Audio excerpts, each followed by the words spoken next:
It was a marionette, I think. It had a big head. The face was made of wrinkly, flesh-colored rubber. The eyes were gigantic, bulging white orbs with red pupils. The hair was black, made of some hard substance that didn't mesh with the rubbery head. The teeth were gigantic, pure, white, and capable of moving, up and down. The body and limbs were wooden, painted to resemble clothes, but the paint was faded. You could see the wood's natural brown in some places. Each arm and leg was a different length, but the hands and feet were pretty detailed.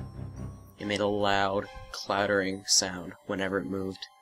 That puppet followed me. I don't mean it got up and chased me, I meant it kept showing up in my life. My earliest memory of it is from my first birthday. I obviously don't remember the full details of that day, but I remember my parents singing happy birthday, and that puppet. I don't know what it was there for. I just remember it scared me to death. I couldn't stop crying. When I was able to talk, I asked my parents about it, and they said nothing like they had happened on my first birthday. They must not have thought lying about it would make things easier for me. The next time I saw it, it was around 3. I was exploring a room filled with old stuff my parents had stored away, and I found a calendar, but I don't remember the year. There's a photo for each month, but the only one I remember was October. That puppet was the image for it. I got scared and ran out of the room. I told my mom and tried to show her the calendar, so that she'd know that the puppet was real, but I couldn't find it.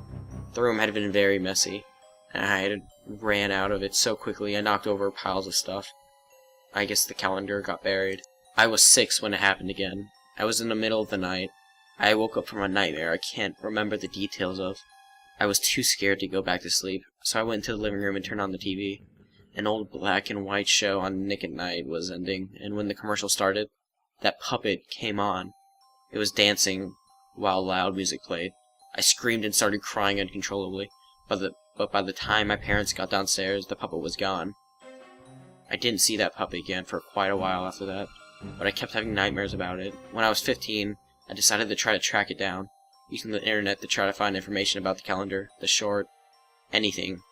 No one have ever heard of it, but one day I got an instant message from someone I had never talked to before.